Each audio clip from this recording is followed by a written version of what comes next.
Assalamualaikum warahmatullahi wabarakatuh. Kembali lagi di channel Juru Sejarah. Kali ini kita akan melanjutkan lagi dari cerita Kualat Gunung Merapi yang udah sampai ke babak ke-8 Sial. Buat kalian yang belum dengerin cerita di part sebelumnya, silakan kalian dengerin terlebih dahulu agar kalian mudah memahami alur ceritanya.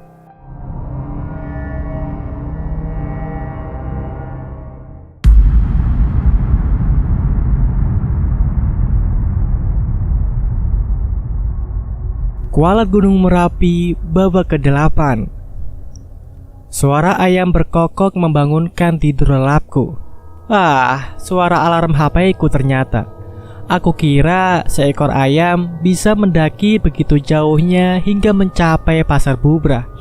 Memang sengaja aku pasang nada kokok ayam supaya terdengar klasik. Jam yang tertera di layar HP menunjukkan angka 4:10. Teman-teman satu tendaku semuanya masih tertidur pulas. Entah apa yang diimpikan Kucai, mulutnya terbuka dan kadang tertawa kecil tanpa sebab. Nyawaku masih belum terkumpul semua, sebagian masih terbang di awang-awang, belum sepenuhnya masuk kembali ke dalam tubuh ini. Aku terduduk. Dengan sleeping bag yang menyelimuti kakiku, aku ambil kupulku di pojokan tenda yang terlepas ketika aku tertidur. Tiba-tiba aku teringat sesuatu. Semalam dalam keadaan sadar atau tidak sadar, samar ku dengar suara Ega yang meminta maaf kepadaku. Kasihan juga dia. Siapa tahu dia memang mengakui kesalahannya, dan mungkin sekarang ini dia tertidur di luar. Aku segera melorotkan sleeping bagku dan segera menyempulkan kepalaku memeriksa keberadaan Ega di luar. Loh, kemana dia? Aku tidak melihat Ega. Melihat suasana di luar tenda, seketika bulu kuduku meremang hebat. Aku tidak lagi melihat pedagang-pedagang yang menjajakan dagangannya di sana. Pasar itu sudah raib bak ditelan bumi. Di sana hanya menyisakan tenda para pendaki lain yang masih dalam kondisi tertutup. Udara dingin mencengkram wajahku. Indera penciumanku sedikit terhalangi. Ingin rasanya aku bangunkan Yoyo dan yang lain untuk segera ngopi bareng dan ngudut bareng, supaya tubuh ini terasa lebih hangat. Urusanku belum selesai dengan Ega. Ku geserkan carrier yang menghalangi mulut tenda. Ku pakai kaos kaki, kemudian ku siapkan otot-otot kakiku untuk beranjak keluar tenda, memeriksa keberadaan sahabat Mulki itu. Ega.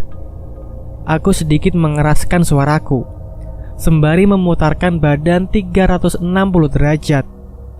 Kuharap yang semalam meminta maaf di samping tendaku itu memang benar-benar Ega, bukan Ega yang kulihat terpasung dijajakan salah satu pedagang di pasar setan semalam. Ega. Aku terus memanggil namanya, berkeliling sekitaran tenda. Namun Ega tetap tidak ada. Kuputuskan untuk kembali ke tenda, membangunkan teman-temanku untuk segera bersiap naik ke puncak gunung. Dari mana lo, Dip? Ternyata Ibang sudah terbangun, matanya masih sepet. Gua nyari si Ega. Gua dengar pas malam dia bilang minta maaf di pinggiran tenda kita. Ibang terdiam. Awalnya, kusangka dia akan berontak seperti kejadian di pos 2. Kali ini dia tertunduk. Beberapa kali dia memejamkan mata sembari mengembuskan nafas panjang. Kenapa bang? Tanyaku. Dia juga datang ke mimpi gua, minta maaf juga, jawabnya. Dahiku mengkerut. Kubungkukkan badan seraya menatap matanya yang terpancar keseriusan. Berbeda dengan Ibang, yang gua alami semalam memang benar-benar nyata terdengar. Di mimpi itu, gua keluar tenda. Gua lihat di luar, si Ega udah duduk nungguin. Muka dia banyak banget luka. Kemejanya juga udah comang-camping. Dia minta maaf terus ke gua sambil nangis. Gua jadi kasihan liatnya. Tutup Ibang. Aku mengusap wajahku. apa yang dilihat Ibang dalam mimpinya sama dengan apa yang dilihat olehku sewaktu aku melihat Ega terpasung. "Bang, coba bangunin si Kucai sama Gundil juga. Kita tanya, siapa tahu mereka juga mimpiin Ega. Sekalian bangunin buat siap-siap ke puncak," pintaku. Ibang dan aku membangunkan Kucai dan Gundil. Namun entah makhluk apa yang mendekap Kucai, ia susah sekali dibangunkan. Berbeda dengan Gundil, dia seketika terbangun ketika aku menepuk kakinya. Ibang berinisiatif mengambil air segenggam lalu dicipratkan ke wajah Kucai. Ternyata cara itu berhasil. Kucai terperanjat, mukanya kesal. "Kampret, apa-apaan sih lu?" Kucai menggerutu sambil mendorong Ibang. "Bangun, kita ke puncak." Ibang menimpal. "Dil, Cai, kalian dimimpiin si Ega gak?" Aku langsung masuk ke inti pertanyaan. Kompak, Kucai dan Gundil menggelengkan kepalanya. Lalu, aku menceritakan apa yang terjadi padaku dan Ibang. Mereka semua hanya bisa terdiam. Kucai menggaruk lehernya, dia bilang, "Udah, gak usah dipikirin." Kami merenung sesaat.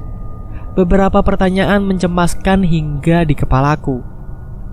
Bagaimana kalau itu bertanda buruk bagi Ega di luar sana? Beberapa menit sudah waktuku hilang percuma gara-gara melamunkan Ega. Hampir saja aku terlupa tujuanku untuk melanjutkan pendakian ke puncak. Gua bangunin si Yoyo dulu," ucapku. Aku beranjak keluar tenda, melangkah perlahan menuju tenda Yoyo. "Bangun, bangun, Yo, Ki, Desti, ayo kita siap-siap," seruku dari luar tenda. Tak lama pintu tenda terbuka. Mulki yang membukanya. Kulihat ke dalam. Di tenda itu hanya berdua. Aku lagi-lagi tidak melihat Yoyo. "Loh, si Yoyo belum juga balik?" "Belum, Dip," jawab Mulki. Kemudian Mulki membangunkan Desti yang masih tertidur pulas. Mesranya Mulki membangunkan kekasihnya itu membuatku harus menahan rasa iri. Aduh, nasib memang nasib. Apa harus ku belai pasir yang aku duduki ini dan ku ciumi layaknya mencium kekasih? Bisa-bisa sepulang aku dari pendakian ini, aku dibawa ke rumah sakit jiwa oleh teman-temanku. Kemana Yoyo? Lama sekali dia meninggalkan tenda. Aku kembali teringat dengan si Mbah. Dia yang mengatakan ada desa di belakang puncak ini. Apa mungkin Yoyo benar-benar ke sana? Aku kembali berdiri. Debu-debu yang menempel di celanaku aku singkirkan. Aku akan mencarinya, sekaligus mengobati rasa penasaranku tentang desa itu. "Kemana, Dip?" tanya Mulki ketika langkahku kuputar menuju belakang tenda. "Nyari si Yoyo dulu," ucapku tanpa menoleh kepadanya, terus melangkah menjauhi tenda. Sebelum pergi menuju desa misterius itu, terlebih dahulu aku akan menyisir setiap tenda pendaki lain. Siapa tahu Yoyo mampir ke sana. Aku berjalan menyisir setiap tenda. Meskipun ada beberapa yang sudah dibuka dan pendaki lain tengah bersiap, masih banyak pula tenda yang masih tertutup dalam keadaan gelap. Yoyo. Aku terus memanggil namanya, berharap Yoyo tidak benar-benar pergi ke desa itu. "Ya, ada apa?" Ada yang menjawab seruanku dari dalam tenda. Langkahku terhenti, menunggu orang yang menjawabku keluar tenda. Beberapa saat kemudian, keluarlah seorang laki-laki yang tak ku kenal keluar dari dalam tenda. "Manggil saya, Bang?" Laki-laki itu bertanya. "Oh, maksud saya Yoyo teman saya." Aku sedikit menahan malu, karena ternyata dari sekumpulan pendaki itu ada yang bernama sama. Kulanjutkan langkahku.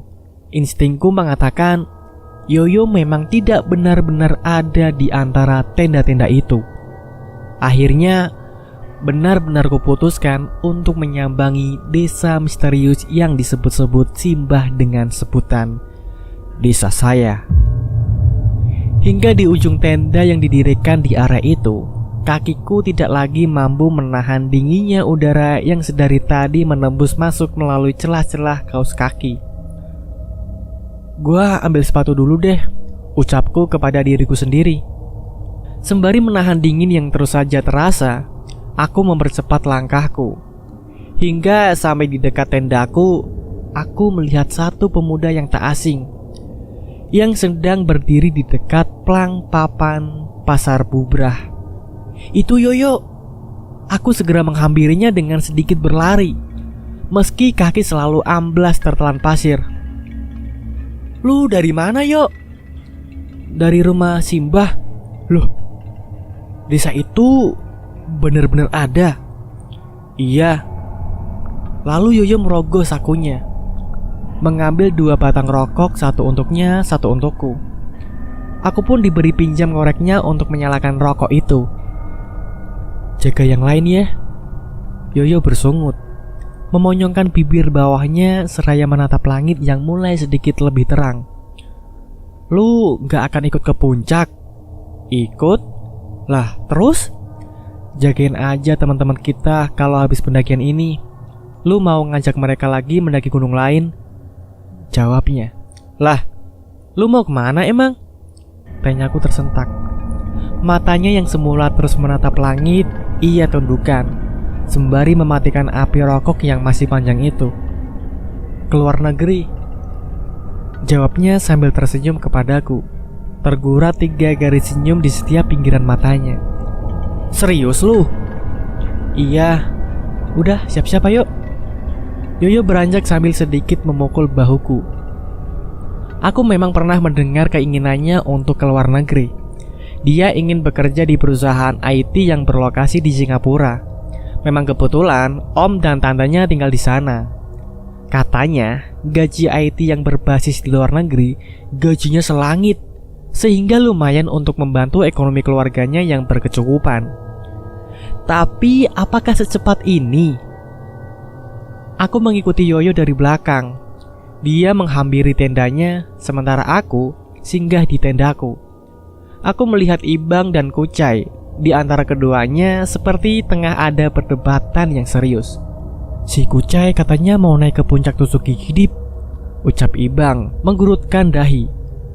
Mendengar pengakuan itu, darahku berdesir. Aku sedikit terkejut karena tempat itu adalah tempat di mana seorang pendaki terpleset lalu terjun bebas ke kawah hingga akhirnya tewas beberapa waktu lalu. Apa-apaan lu, Cai? Lu gak tahu apa? Puncak itu pernah makan korban. Aku memarahinya. Slow aja, Dip. Gua gak akan kenapa-napa. Gua penasaran aja pengen naik itu puncak. Lu bisa jamin kalau lu kenapa-napa? Kita juga yang repot. Ingat ibu lu, gak usah macem-macem deh. Aku terus menggerutu. Pokoknya gua gak akan kenapa-napa, gua yakin, ucap Kucai bersikukuh dengan pendiriannya. Aku melihat wajah yang penuh keyakinan dari Kucai. Dengan berhati-hati, aku tidak bisa melarangnya lagi. Ya udah, ayo kita kumpul dulu, seruku sembari menahan kekesalan. Kami berkumpul di antara 2 tenda-tendaku dan tenda Yoyo. Seperti apa yang dilakukan di base camp, Yoyo memimpin doa. Guys, pendakian ini gak akan pernah bisa kita lupain. Sebentar lagi kita berdiri di tanah tertinggi gunung ini. Semua lelah akan sirna, semua harap akan segera terkabul. Yoyo bertutur bebarengan dengan kepulan asap dari nafas yang ia hembuskan. Dari sini gua udah titip ke si Dipta. Kalian mau mendaki kemanapun, percaya sama dia. Sekaligus ini pendakian terakhir gua bareng kalian, lanjut Yoyo. Matanya menatap agak lama kepada Mulki dan Desti. Perkataannya membuat semua bingung. Ibang, Gundil, Mulki dan Kucai saling memandang. Lu mau kemana sih, Yo? Tanya Gundil. Mau keluar negeri dia. Kayaknya jadi mau menetap di Singapura. Aku menjawab pertanyaan Gundil. Santai aja kali, Yo. Kalau lo balik ke Indo, sempet-sempetin aja mendaki bareng kita lagi. ucap Ibang sambil menepuk-nepuk bahu Yoyo. Yoyo hanya membalasnya dengan senyuman dan berkata, "Udah, kita berdoa dulu." Berdoa mulai. Kami menundukkan kepala. Bukan hanya itu, lisan dan hati kami berkolaborasi memanjatkan doa mengharap keselamatan dari Sang Pencipta. Matahari masih sedikit malu-malu menunjukkan dirinya. Di balik desiran angin dingin yang membuatku bergidik, tatapanku tertuju fokus ke pijakan tertinggi Gunung Merapi. Berdoa selesai. Yoyo mengakhiri doa. Ia lalu menjulurkan tangannya ke tengah-tengah lingkaran, diikuti oleh aku dan yang lainnya. "Semangat!" teriak Yoyo. Kami menjatuhkan tangan dengan cepat, melemparkan segenap rasa keraguan berganti dengan semangat yang tinggi. Yoyo menepuk bahuku. Kami berjalan beriringan. Tidak ada leader ataupun sweeper. Semua mata tertuju pada titik yang sama. Kontur pasir yang terus menelan langkah kaki sedikit menghambat. Padahal yang terlihat oleh mata, puncak sudah sangat dekat. Namun apa daya, sebuah penglihatan hanyalah ilusi yang dapat menipu diri. "Dip, yuk, bentar!" teriak Mulki dari belakang. Aku dan Yoyo menoleh. Desti nampak memegangi kepalanya. Segera aku berlari ke tempat mereka berdiri. "Pusing," erang Desti. Wajahnya sedikit pucat. Mungkin Desti sudah banyak mengeluarkan darah. Aku khawatir. Jujur, ini yang aku khawatirkan jika membawa orang yang sedang haid. Bukan hanya mitos yang kupercayai. Ada sedikit penjelasan ilmiah yang membuatku tidak mau membawa Desti ke sini. "Balik ke tenda aja, Des. Tunggu di sana." Desti menatapku, lalu menatap Mulki.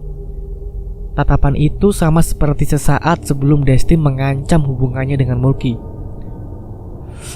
Terserah deh, gumamku dalam hati.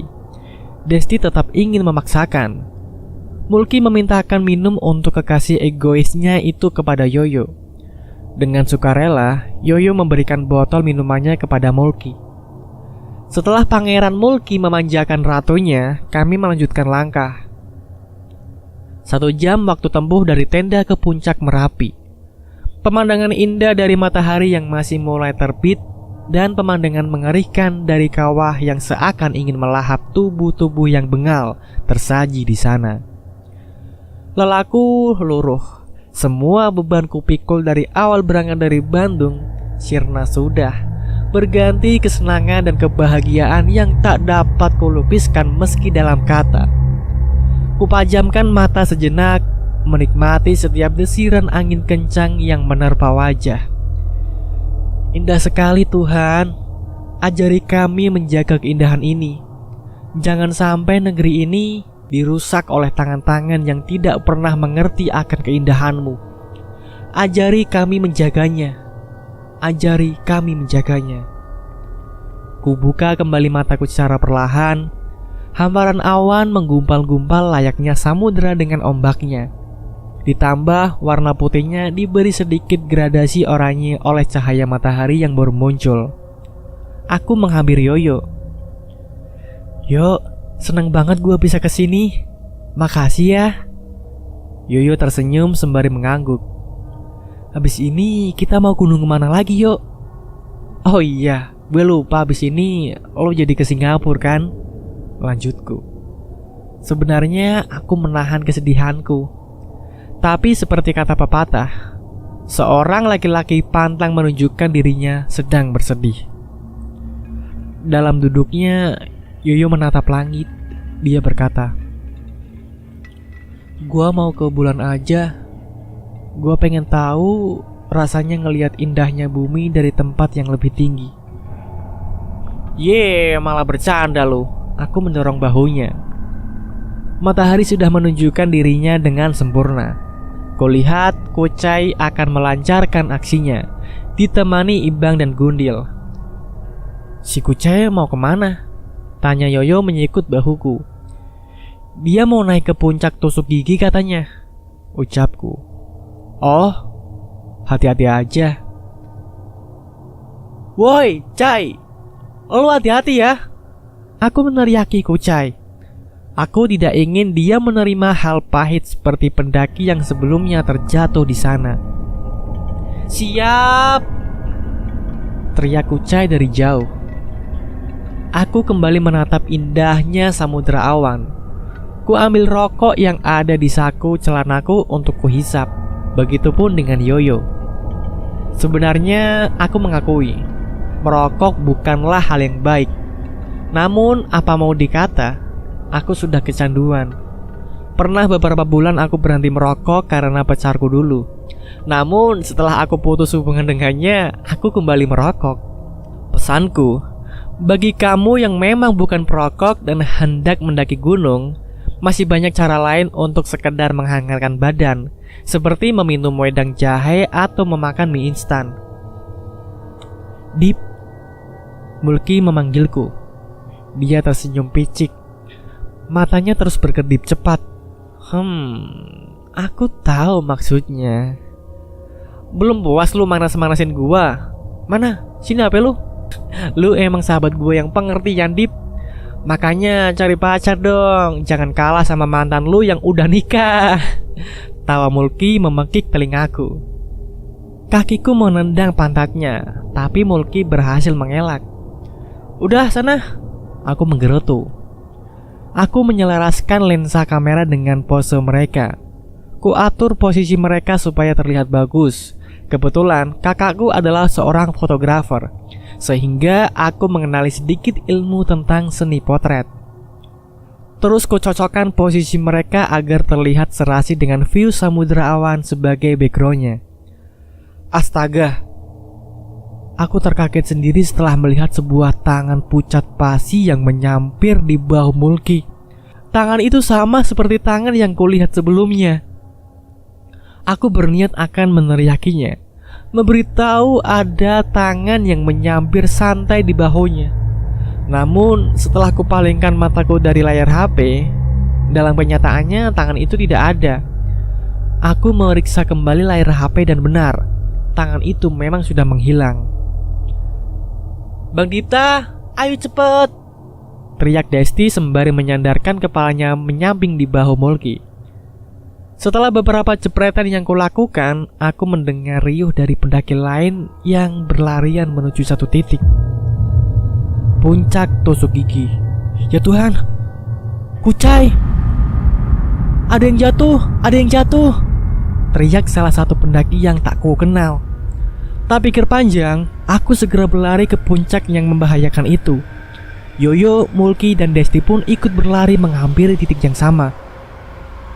Sesampainya di kerumunan, dapat kulihat Gundil panik. Dia terus meneriaki nama Kucai. Benar apa ku bilang? Kami membelah kerumunan, memeriksa kondisi apakah Kucai sudah terjatuh jauh ke dalam sana. Aku dilanda kepanikan. Apa yang harus kukatakan pada ibunya? Masa iya kejadian tahun lalu terulang kembali dan kali ini menimpa saudaraku? Aku melihat Ibang seperti memegang sesuatu di tepian jurang.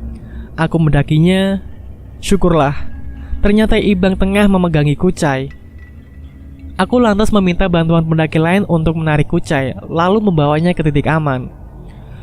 Gue bilang juga apa? Aku memerahi Kucai. Dia hanya terdiam dengan nafas tersenggal. Dengan rasa malu, aku berterima kasih kepada pendaki-pendaki yang membantu evakuasi kecelakaan Kucai. Hampir saja Kucai menjadi headline news di media-media negeri ini. Aku memutuskan untuk kembali turun menuju tenda. Semua menyetujui keputusanku. Aku rasa cukup. Sekarang waktunya untuk kembali ke rumah masing-masing dengan selamat. Sampailah kami di tenda. Sesegera mungkin kami membereskan barang-barang, merapikannya kembali ke dalam carrier. Tak butuh waktu lama, kami semua bersiap untuk meninggalkan Pasar Bubrah. Sejenak aku menghadap puncak Merapi. Dalam hati ini tak rela aku berpisah dengannya. Namun aku berharap suatu saat dapat kembali ke tempat ini. Selamat tinggal Merapi. Kami melakukan koordinasi terakhir sebelum menuruni gunung. Dikomandoi oleh Yoyo. Kami semua seksama mendengar arahnya. Yoyo memintaku untuk menjadi leader, sedangkan dia menjadi sweeper. Kali ini, aku mempunyai rasa percaya diri yang tinggi menerima titah Yoyo. Rombongan kami mulai bergerak turun, terus melangkah hati-hati untuk bisa selamat sampai base camp. Kewaspadaan perlu ditingkatkan. Ketika kami dihadapkan dengan jalur yang mempunyai kemiringan yang sangat ekstrim, salah saja tumpuan kami bisa terjatuh. Dengan cepat, aku menuruni jalur pendakian. Turunan demi turunan itu kulewati dengan penuh kehati-hatian. Hingga akhirnya, aku merasa ada yang aneh dengan sekelilingku. Nampak asing. Bukan seperti jalur pendakian yang kemarin kulalui. Aku memastikan dengan menoleh ke belakang. Kulihat Yoyo, Mulki, dan Desti tidak ada. Hanya ada Gundil, Kucai, dan Ibang. Kepanikanku berusaha kuredam. Aku meminta semuanya untuk menunggu. Siapa tahu Yoyo, Mulki, dan Desti masih berjalan di belakang dan segera menghampiri kami. Setengah jam kami menunggu. Yoyo belum juga datang. Kami pun tidak berpapasan dengan pendaki lain. Padahal saat turun dari pasar bubrah tadi, rombongan pendaki lain ada yang ikut turun juga. Waktu semakin siang. Tidak mungkin bagiku untuk kembali ke atas, karena kalau begitu waktu akan terkuras banyak. Sedangkan Mas Irwan sepertinya sudah di jalan untuk menjemput. Aku meyakinkan diri dengan melihat jalan setapak yang terdapat di hadapanku. Jalan itu terlihat normal, bukan jalan yang jarang dilalui oleh manusia. Aku yakin, jika menelusuri terus jalan ini, kami pasti menemukan jalan keluar. Aku memutuskan untuk terus merangsek masuk ke dalam jalan yang asing itu. Terus kujejaki jalan yang kurasa normal untuk dilalui. Setelah beberapa lama kami berjalan, benar saja, dari kejauhan aku dapat melihat sebuah persimpangan. Tepat di persimpangan itu pula, aku melihat Yoyo, Mulki, dan Desti. Aku mempercepat langkahku untuk segera menghampiri mereka. Semakin dekat jarakku dengan mereka, semakin jelas aku melihat wajah ketiganya pucat pasi. Mulki beberapa kali terlihat menahan muntah, dan Desti hanya terkulai lemas bersandarkan tanah. Sementara Yoyo, dia berusaha keras mengatur nafasnya. Keadaan Desti sangat lemah. Aku yakin sekali kalau gadis itu kehabisan banyak tenaga. "Gimana nih, Yo?" tanyaku. "Lanjut aja, tanggung sebentar lagi," jawabnya. Aku membopong Yoyo, Kucai membopong Mulki, dan Ibang membopong Desti. Tidak jauh dari persimpangan tadi, kami sampai di pos 1. Aku sempat menanyakan kepada Yoyo, apakah akan terlihat sejenak di sana atau lanjut. Namun, dengan yakin walau terlihat pucat, Yoyo ingin melanjutkan perjalanan. Tidak ada penolakan dari Mulki ataupun Desti. Mereka berdua setuju dengan Yoyo dan seperti ingin buru-buru sampai di base camp. Kami terus melanjutkan perjalanan. Walaupun banyak terhenti, aku sangat bersyukur kami bisa selamat sampai base camp. Rasa bahagiaku terbayar sudah. Mitos yang melekat pada pendaki yang sedang haid kami lewati dengan susah payah. Namun sepertinya itu hanya prasangka awalku saja. Keresahan ternyata belum juga reda. Ketika kami menginjakkan kaki di tanah parkiran base camp, Yoyo tiba-tiba pingsan. Aku langsung membawa Yoyo ke salah satu warung di sana bersama Mulki dan Desti yang kondisinya tidak kalah memprihatinkan. Aku berusaha untuk tetap tenang dengan menciumkan minyak angin ke hidung Yoyo. Aku harap dia lekas sadar. Akan tetapi, Yoyo tidak bereaksi apapun. Gundil segera merogoh saku celananya dan mengambil HP-nya. Ia mengaktifkan kembali HP-nya. "Banyak panggilan tak terjawab dari Mas Irwan," ucap Gundil dengan nada sedikit meninggi. Lantas Gundil menelpon Mas Irwan. "Mas Irwan udah deket, masih di jalan," bisiknya memberitahu kami. Kemudian dia mendekatkan kembali HP-nya ke telinga. Dalam percakapan itu, ekspresi Gundil berubah drastis. Kecemasannya terlukis jelas. Setelah menerima informasi selanjutnya dari Mas Irwan, Gundil tergesa menutup teleponnya. Dia berkata, "Si Ega udah ada di rumah Mas Irwan. Dia lagi pingsan." Aku dan Ibang saling memandang. Aku sendiri terkejut mendengar kabar itu. Apalagi semalam aku didatangi Ega di puncak. Tidak mungkin secepat itu dia kembali ke rumah Mas Irwan. Belum sempat aku meredakan kepanikanku karena Yoyo, Mulki, dan Desti terkapar, aku harus menerima kabar buruk mengenai Ega. Kenapa dia? Sampai di sini dulu untuk cerita yang babak ke-8 ya. Akan kita lanjutkan cerita berikutnya di babak ke-9. Stay terus di channel Juru Sejarah. Jangan lupa untuk klik like-nya kalau kalian suka video ini. Dan jangan lupa untuk klik tombol subscribe buat kalian yang belum subscribe di channel ini. Dan share ke teman-teman kalian jika kalian merasa terhibur oleh channel ini. Tetap di Juru Sejarah.